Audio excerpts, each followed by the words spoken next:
قال هل آمنكم عليه إلا كما أمنتكم على أخيه من قبل فالله خير حافظا وهو أرحم الراحمين۔ یعقوب نے کہا کہ میں اس کے بارے میں تمہارا اعتبار نہیں کرتا مگر ویسا ہی جیسا پہلے اس کے بھائی کے بارے میں کیا تھا، سو خدا ہی بہتر نگہبان ہے اور وہ سب سے زیادہ رحم کرنے والا ہے۔ وَلَمَّا فَتَحُوا مَتَاعَهُمْ وَجَدُوا بِضَاعَتَهُمْ رُدَّتْ إِلَيْهِمْ قالوا يا أبانا ما نبغي هذه بضاعتنا ردت إلينا ونمير أهلنا ونحفظ أخانا ونزداد كيل بعير ذلك كيل يسير۔ اور جب انہوں نے اپنا اسباب کھولا تو دیکھا کہ ان کا سرمایہ واپس کر دیا گیا ہے، کہنے لگے ابا ہمیں اور کیا چاہیے، دیکھیے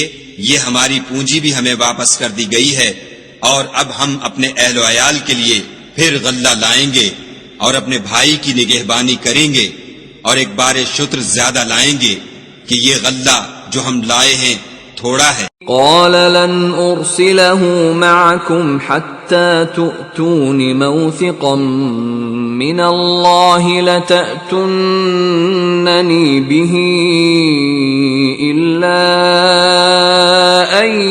يحاط بكم فلما آتوه موثقهم قال الله على ما نقول وكيل۔ یعقوب نے کہا کہ جب تک تم خدا کا عہد نہ دو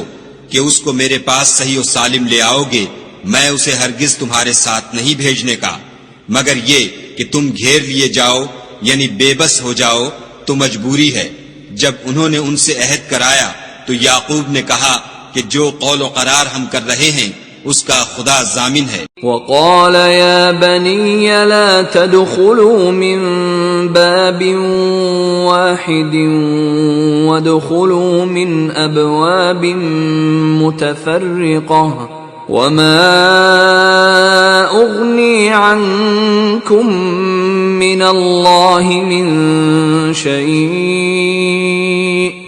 إن الحكم إلا لله عليه توكلت وعليه فليتوكل المتوكلون۔ اور ہدایت کی کہ بیٹا ایک ہی دروازے سے داخل نہ ہونا بلکہ جدا جدا دروازوں سے داخل ہونا، اور میں خدا کی تقدیر تو تم سے نہیں روک سکتا، بے شک حکم اسی کا ہے، میں اسی پر بھروسہ رکھتا ہوں، اور اہل توکل کو اسی پر بھروسہ رکھنا چاہیے۔ وَلَمَّا دَخَلُوا مِنْ حَيْثُ أَمَرَهُمْ أَبُوهُمْ مَا كَانَ يُغْنِي عَنْهُمْ مِنَ اللَّهِ مِنْ شَيْءٍ إِلَّا حَاجَةً فِي نَفْسِ يَعْقُوبَ قَضَاهَا وَإِنَّهُ لَذُو عِلْمٍ لِمَا عَلَّمْنَاهُ وَلَكِنَّ أَكْثَرَ النَّاسِ لَا يَعْلَمُونَ۔ اور جب وہ ان مقامات سے داخل ہوئے جہاں جہاں سے داخل ہونے کے لیے باپ نے ان سے کہا تھا تو وہ تدبیر خدا کے حکم کو ذرا بھی ٹال نہیں سکتی تھی۔ ہاں وہ یعقوب کے دل کی خواہش تھی جو انہوں نے پوری کی تھی، اور بے شک وہ صاحب علم تھے کیونکہ ہم نے ان کو علم سکھایا تھا، لیکن اکثر لوگ نہیں جانتے۔ وَلَمَّا دَخَلُوا عَلَى يُوسُفَ آوَى إِلَيْهِ أَخَاهُ قَالَ إِنِّي أَنَا أَخُوكَ فَلَا تَبْتَئِسْ بِمَا كَانُوا يَعْمَلُونَ۔ اور جب وہ لوگ یوسف کے پاس پہنچے تو یوسف نے اپنے حقیقی بھائی کو اپنے پاس جگہ دی اور کہا کہ میں تمہارا بھائی ہوں، تو جو سلوک یہ ہمارے ساتھ کرتے رہے ہیں اس پر افسوس نہ کرنا۔